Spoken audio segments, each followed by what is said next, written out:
اے اللہ ہم سیدھی بات کریں گے، صحیح بات کریں گے، اچھے کو اچھا برے کو برا سمجھیں گے، اپنی زبان سے ہم صحیح فیصلے کریں گے تو کیا ملے گا؟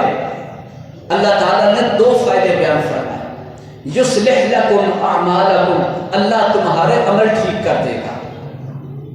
بات ٹھیک کرنے سے عمل ٹھیک ہوتا ہے، بات غلط کرنے سے اثر عمل پر پڑتا ہے، عمل بھی غلط ہو جاتے ہیں۔ لہذا فرمایا زبان سے بات ٹھیک کرو، اللہ سے ڈر کے بات کرو۔ یصلح لکم اعمالکم، اللہ تمہارے عمل ٹھیک کر دے گا۔ وَيَغْفِرْ لَكُمْ ذُنُوبَكُمْ، دوسرا فائدہ اس سے بھی بڑھ کر ہے، فرمایا تم اپنی زبان سے اللہ سے ڈر کے بات کرو گے تو دیکھنا اللہ اسی کی برکت سے تمہارے گناہوں کو بخش دے گا۔ انسان بندہ ہے، اپنے رب کا، اپنے مالک کا بندہ ہے۔ کسی کی ڈیوٹی ہوتی ہے نوکری کرنے کی، دفتر میں، ادارے میں، کسی بڑی دکان میں۔ اب جب وہ نوکر ہو جاتا ہے، عبادت کا اگر عام لفظوں میں معنی کریں تو نوکری ہے، وہ جب نوکر ہو جاتا ہے تو اپنی نوکری میں اپنی مرضی کا لباس نہیں پہنتا، اپنے مالک کی مرضی کا پہنتا ہے۔ اسے وہ رنگ پسند ہے یا نہیں پسند، اسے وہ سائز پسند ہے یا نہیں پسند، یہ نہیں دیکھا جاتا۔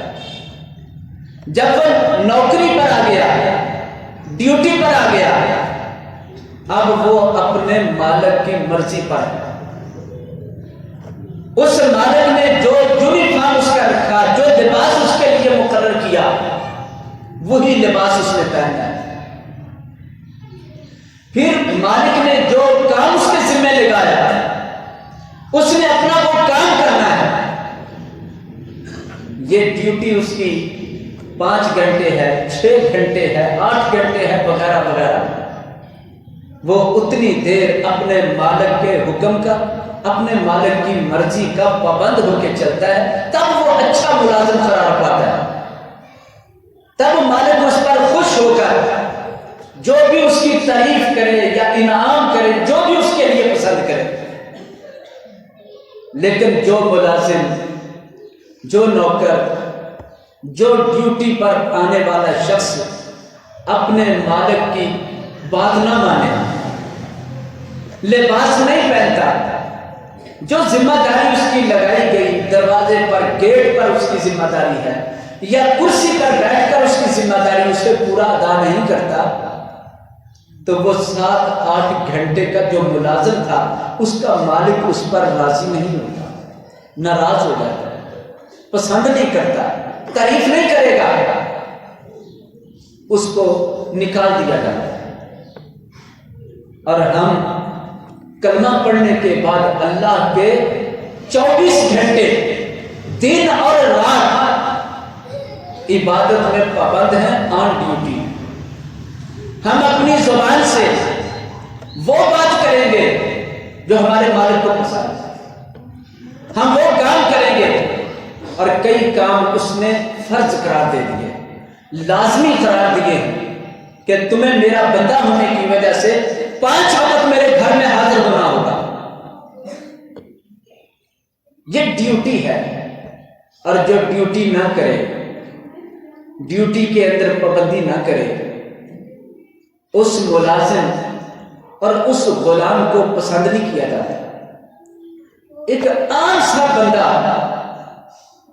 ایک چھوٹی سی فیکٹری کا مالک نہیں پسند کرتا، اتنی بڑی کائنات کا مالک، سارے جہانوں کا مالک، سارے مخلوقات کا مالک، جو ہماری جان کا بھی مالک ہے، جسم کا بھی مالک ہے، مال کا بھی مالک ہے، ایک ایک سانس کا مالک ہے، وہ کس طرح پسند کرے؟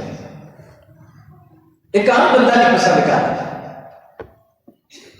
اللہ تعالیٰ نے ہمیں کچھ ڈیوٹیاں دے دی ہیں، ہم 24 گھنٹے اللہ کی بندگی کے لیے پیدا کیے گئے ہیں۔ ہم تو اتنی بھی مرضی نہیں رکھتے کہ ہم اپنی مرضی سے کسی سے محبت رکھیں، کسی سے نفرت رکھیں، اپنی مرضی سے کسی کو عطا کریں اور کسی کو عطا نہ کریں۔ ابو داؤد شریف کی حدیث ہے، رسول کریم صلی اللہ علیہ وسلم نے ارشاد فرمایا، بہت پیاری حدیث، بہت ہی ایمان تازہ کرنے والی حدیث ہے، من احب للہ وابغض للہ واعطى للہ ومنع للہ فقد استکمل الایمان۔ جس شخص نے کسی سے محبت، دوستی، تعلق رکھا تو اللہ کے لیے۔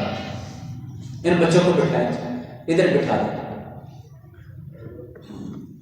جو بھائی بچوں کو ساتھ لاتے ہیں ساتھ بٹھا لیا کریں، دوسروں کے لیے تنگی کا باعث بنتے ہیں، ساتھ ہی بٹھایا کریں اپنے بچوں کو۔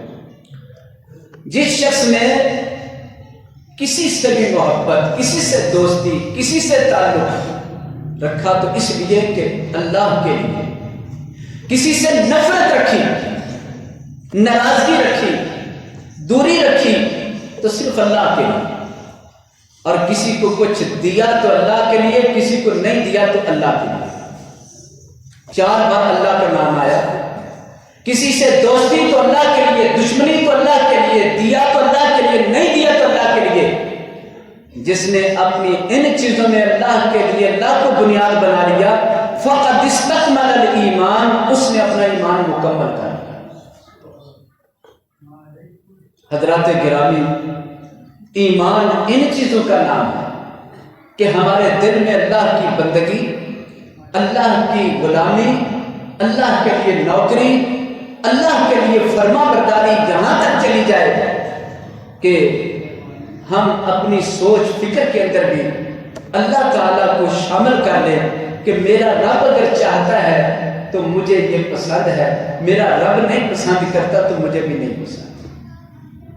اللہ سے دعا ہے اللہ تعالیٰ قرآن و سنت کے مطابق عمل کی توفیق عطا فرمائے اور ہمیں اپنے پروردگار کی بندگی کا صحیح سلیقہ عطا فرمائے کہ ہم ہر وقت اسی کا خیال رکھیں، اسی کو بنیاد رکھیں، اسے ہی اپنی محبتوں کا محور و مرکز رکھیں، اسے ہی اپنے فیصلوں کے لیے سب سے بڑی ہستی جان کے رکھیں اور اسی کی نگرانی کو قبول کریں، کیونکہ ایک دن اسی کے سامنے پیش ہونا ہے۔ انسان اور جن ان کے بنانے کا، ان کے پیدا کرنے کا مقصد ہی اللہ نے اپنی فرما برداری اپنے سامنے عاجزی کرنے کے لیے رکھا ہے، بندگی اور عبادت رکھا ہے۔ عبادت کی ڈیوٹی 24 گھنٹے ہے کہ وہ اللہ کی مرضی کو دیکھے گا، اللہ کی مرضی اور اپنے مالک کی مرضی کے خلاف نہیں چلے گا۔ اللہ تعالیٰ توفیق عطا فرمائے۔ صلی اللہ تعالی علی النبی۔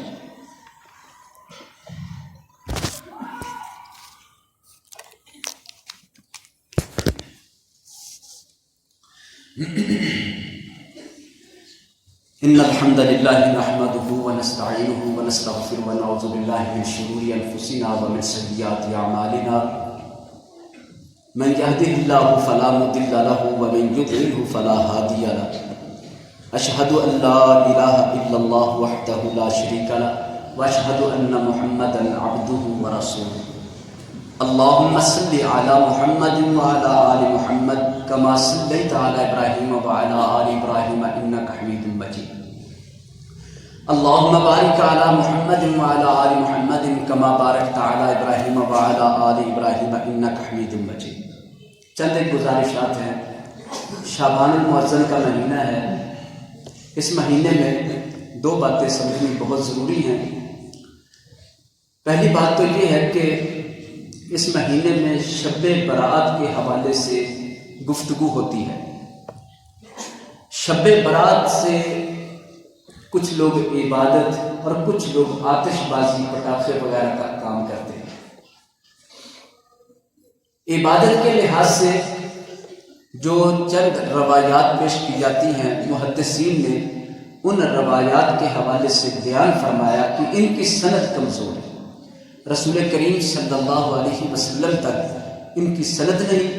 دین اسلام میں بغیر سند کے یا ضعیف سند کے ساتھ جو بات ہوتی ہے وہ دین میں قبول نہیں کی جاتی، محدثین کرام نے اسے قبول نہیں فرمایا۔ ہمارے دین کا ہر مسئلہ ٹھوس ہے، قرآن و حدیث صحیح، اس کے فیصلے وہ اللہ تعالیٰ کی طرف سے پکے اور پختہ ہیں۔ پچھلے ادیان میں خرابی کی وجہ یہ بنی کہ لوگ بغیر سند کے، بغیر کسی دلیل کے، بغیر کسی ثبوت کے دین میں باتیں شامل کرتے ہیں۔ لہذا پچھلے ادیان عیسائیت، یہودیت، ان کے پاس اصل وجود نہ رہی، لیکن اللہ تعالیٰ نے اسلام کو قیامت تک رکھنا ہے، یہ آخری دین ہے، مطلب قرآن پاک آخری کتاب ہے اور ہمارے نبی صلی اللہ علیہ وسلم آخری نبی ہے، اسی تعلیم کو قیامت تک باقی رکھنا ہے۔ اس لیے اللہ تعالیٰ نے قرآن مجید کی حفاظت کا ذمہ لیا۔ نبی پاک صلی اللہ علیہ وسلم کی احادیث صحیح اور جو بغیر سند کی، ان کو الگ الگ کرنے کے لیے اپنے نیک بندے چن لیے۔ یہی وجہ ہے کہ اسلام کا ترہ امتیاز ہے، اس میں صرف صحیح روایات کو لے کر دین کی حفاظت کر دی گئی ہے، اور جتنی بھی روایات بغیر کسی سند کے ہیں ان کو الگ کر دیا گیا ہے کہ ان کا دین کے ساتھ تعلق نہیں۔ شب رات کے حوالے سے محققین و علماء کرام نے اس بات کو بیان کیا ہے، آخری جو فیصلہ ان کا فتویٰ وہ میں بیان کرتا ہوں تحفۃ الاحوذی میں، کہ عبادت کے حوالے سے اور روزہ رکھنے کے حوالے سے، رات کی عبادت اور دن کا روزہ کسی بھی ضعیف ترین حدیث میں بھی بیان نہیں کیا گیا۔ رات کی عبادت اور اس کے دن کا روزہ یہ کسی بھی صحیح روایت کے اندر موجود نہیں ہے، حتیٰ کہ کسی ایسی روایت میں جس کی سند ہلکی کمزور ہو اس میں بھی نہیں، بلکہ ایسی باتیں زیادہ تر من گڑھ ہیں۔ لہذا یہ عبادت یا صبح کا روزہ یہ شب رات کے حوالے سے صحیح سند کے ساتھ موجود نہیں۔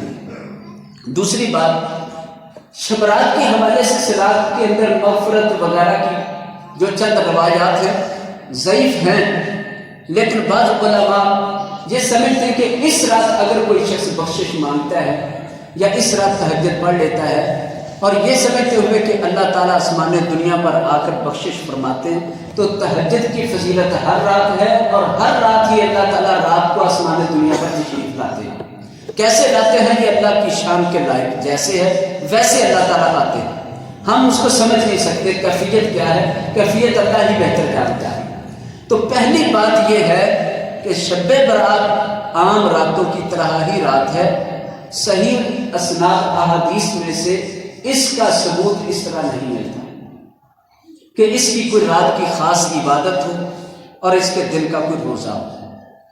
بہت سارے لوگوں نے بڑے بڑے پمفلٹ وغیرہ تقسیم کر دیتے ہیں کہ صلاۃ الخیر پڑھو، صلاۃ الالف پڑھو، صلاۃ الفلاح، کتنی نمازوں کے نام بنائے، ان کی فضیلتیں اور اتنے سارے ثواب بنائے ہیں۔ جب نبی پاک صلی اللہ علیہ وسلم نے ایسا نہیں بتایا تو کوئی اور بتائے گا تو وہ دین کے اندر اضافہ کر کے، دین کے اندر اس طرح بڑھوتگی کر کے وہ دین کی خدمت نہیں بلکہ دین کو خراب کرے۔ سب سے زیادہ اجر و ثواب بتانے والے وہ رسول اللہ صلی اللہ علیہ وسلم۔ دوسری بات آتش بازی ہے۔ سب سے پہلے میں والدین سے گزارش کروں گا کہ وہ اس بات کے ذمہ دار ہیں کہ اپنے بچوں کی ذہن سازی کر لیں۔ والدین ذمہ دار ہیں اولاد کے حوالے سے، والدین سے بھی اپنی اولاد کے متعلق سوال کیا جانا ہے۔ رزق میں سے ایک رزق اولاد بھی ہے کہ اللہ نے جو کچھ عطا کیا اسے رزق کہتے ہیں، اور سب سے قیمتی رزق تو اولاد ہے۔ ان کی ذہن سازی کر لیں، ان کو بچا لیں۔ یہ چھوٹے چھوٹے بچے جو پٹاخے سڑکوں میں پھینکتے ہیں، لوگوں کے درمیان پھینکتے ہیں، اور یہ سب کچھ چل رہا ہے، والدین اپنی ذمہ داری ادا کریں اور اپنے بچوں کو اس کام سے روکیں۔ بچے تو بچے ہیں، بڑوں کی ذمہ داری ہے غلط کام سے روکیں، جہاں تک ہو سکتا منع کریں۔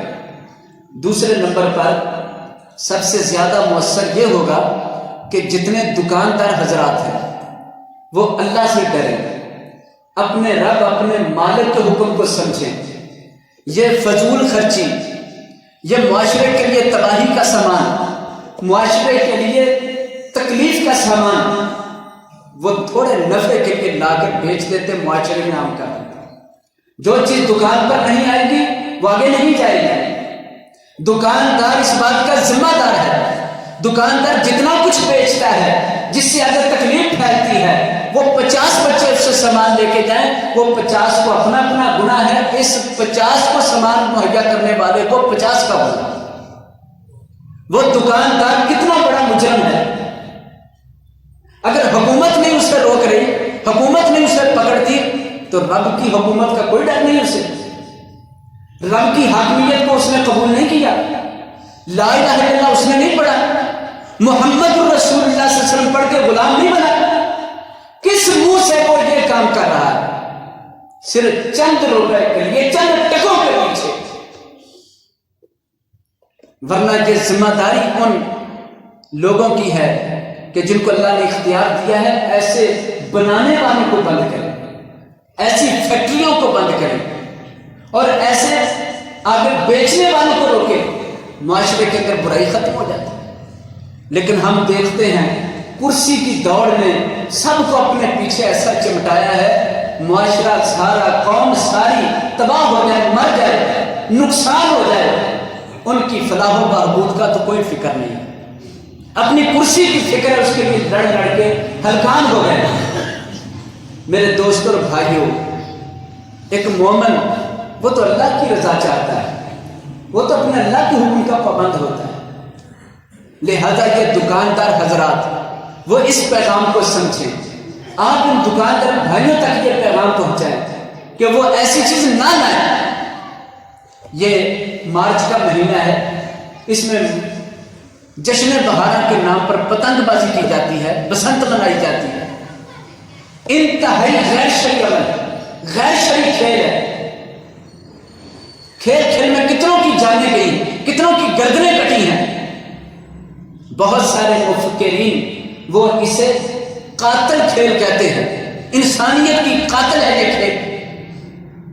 بچے چھتوں سے گرتے ہیں، ماؤں کی بات نہیں مانتے، والدین کی بات نہیں مانتے، اور وہ چھتوں پر چڑھ کر یہ پتنگ کرتے ہیں۔ کوئی پتنگ پکڑتے ہوئے کسی شے کے نیچے آ جاتا ہے، منہ اٹھا کے بھاگتے جاتے۔ رسول اللہ صلی اللہ علیہ وسلم کے دور میں پتنگ نہیں تھی، کبوتر بازی تھی۔ آج کل بھی کئی لوگ کبوتر اڑاتے ہیں۔ آپ صلی اللہ علیہ وسلم نے ایک شخص کو دیکھا، وہ بھاگا جا رہا منہ اوپر کو اٹھا کے۔ آپ نے دیکھا اوپر کیا شے ہے، کیونکہ بندہ جدھر چلتا منہ تو ادھر ہوتا ہے، اس کا منہ اوپر ہے اور بھاگا جا رہا ہے۔ آپ نے اوپر دیکھا تو دیکھا کہ اوپر ایک کبوتر ہے یا کبوتری ہے۔ آپ صلی اللہ علیہ وسلم فرمایا شیطان شیطان کے پیچھے۔ یہ الفاظ کتنے سخت ہیں۔ یہ شیطان ہے اور یہ جس طرح منہ اٹھا کے بھاگ رہا ہے، تو کیا پتنگ پکڑنے والے اس طرح نہیں بھاگتے؟ پتنگ اڑانے والا جو کچھ کرتا ہے گرتا ہے نیچے، دوسری تیسری منزل سے گرتا ہے۔ کیا ان کا حال بالکل یہ نہیں کہ منہ کدھر ہے اور جا کدھر کو رہا ہوتا ہے؟ جو چیزیں نقصان دہ ہیں ان کے گناہ کے اندر دکاندار شامل ہے، تاجر شامل ہے۔ سگریٹ بیچنے والے بڑے شوق سے بیچتے ہیں۔ میرے بھائی، جمعے کے دن ہم دین سیکھنے آتے ہیں، اخلاقیات سیکھنے آتے ہیں۔ جمعے پڑھتے جانا اور ان چیزوں کو اپنے رب کی مرضی کے مطابق نہیں کرنا بڑا نقصان ہے۔ یہ نقصان تب معلوم ہوگا جب دنیا سے آنکھ بند ہوگی، موت کا فرشتہ سینے پر آ بیٹھے گا، ادھر سے سانس بند ہوگی، وہ سارے جو پردے تھے کھل جائیں گے، پھر کہے گا ہائے افسوس کوئی مجھے بتانے والا نہیں تھا، ہائے افسوس بتانے والے نے بتایا، میں ماننے والا نہیں تھا، میں معمولی سمجھتا رہا۔ یہ سگریٹ بیچنے والے کتنا بڑا جرم کرتے ہیں۔ سگریٹ کی ڈبی پر لکھا ہے لوگ مولویوں کی باتوں پر تو نہیں یقین کرتے کہ فتویٰ لگا دیں گے، یہ فتویٰ ہے، حرام حلال پوچھنے لگ جاتے ہیں۔ میرے بھائیوں کو فتویٰ کمپنی خود لکھتی ہے، کوئی ڈاکٹر نہیں کہہ سکتا کہ آپ اسے استعمال کیا کرو، کوئی نہیں کہہ سکتا، ایسا پکا فتویٰ ہے۔ ایک کینسر نہیں، کئی قسم کے کینسر کا باعث سگریٹ ہے، اس کے باوجود دکاندار بیچنے والا بھی کلمہ پڑھتا ہے، پینے والے کو دیتا ہے وہ بھی کلمہ پڑھنے والا ہے۔ یہ امتی کا دشمن ہے۔ یہ کس طرح پیارے نبی کی امت کا ہمدرد ہو سکتا ہے یا نبی پاک کی امت کے لیے خیر خواہ ہو سکتا ہے؟ ہمیں تو حکم دیا گیا ہے پیارے نبی کی امت کی خدمت کرنا، نبی کی امت کی خدمت کر کے ان کو راضی کر کے جنت کمانا ہے۔ یہ انتہائی نقصان دہ چیزیں، ان سے تھوڑے تھوڑے پیسے کما کر لوگ سمجھتے ہیں ہم نے محل بنا لینا۔ ملنا وہ ہے جو نصیب میں ہے، اور نصیب انسان کے لیے کوشش کر کے حلال حاصل کرنے کی کوشش کرنے کا حکم ہے کہ آپ حلال ذرائع سے حاصل کرو۔ میرے دوستوں اور بھائی، سب سے پہلی ذمہ داری والدین کی ہے، وہ ان پٹاخوں سے اور ان آتش بازی کے سامان سے اللہ سے معافی مانگے، وہ یہ چیزیں نہ لینے دیں۔ اپنے بچوں کو سمجھائیں، یہی سمجھانے والی چیز ہے کہ ہم اللہ کے بندے ہیں، ہم شیطان والے نہیں، کیونکہ قرآن فرماتا ہے سورہ بنی اسرائیل میں فضول خرچی نہ کرو۔ فضول خرچی کرنے والے شیطان کے بھائی ہیں۔ ان المبذرین کانوا اخوان الشیاطین۔ یہ جملہ ہی سن لیا جائے تو میرا خیال ہے رب کا جملہ بڑا وزنی ہے، اللہ کا فتویٰ بڑا پکا ہے۔ فضول خرچی کرنے والے شیطان کے بھائی، کن کا بھائی بنایا جا رہا ہے؟ شیطان کے ساتھ ان کو برادر بنایا جا رہا ہے، اور وہ بندہ کہ میں مسلمان ہوں، میں بڑا پکا ہوں۔ یہ فضول خرچی اپنے اولادوں میں بند کرنی ہوگی، اور پھر جو اس چیز کو لا کر بیچتے ہیں وہ اللہ سے ڈر جائیں، معاشرے کی بددعائیں نہ لیں، بوڑھوں کی بددعائیں نہ لیں، بیماروں کی بددعائیں نہ لیں، ہمسایوں کی بددعائیں نہ لیں، وہ نمازیوں کی بددعائیں نہ لیں، عورتوں کی بددعائیں نہ لیں۔ بددعائیں ملتی ہیں جب یہ لوگ ایسی حرکتیں کرتے ہیں، تو بددعاؤں کا اثر بڑی دور تک جاتا ہے۔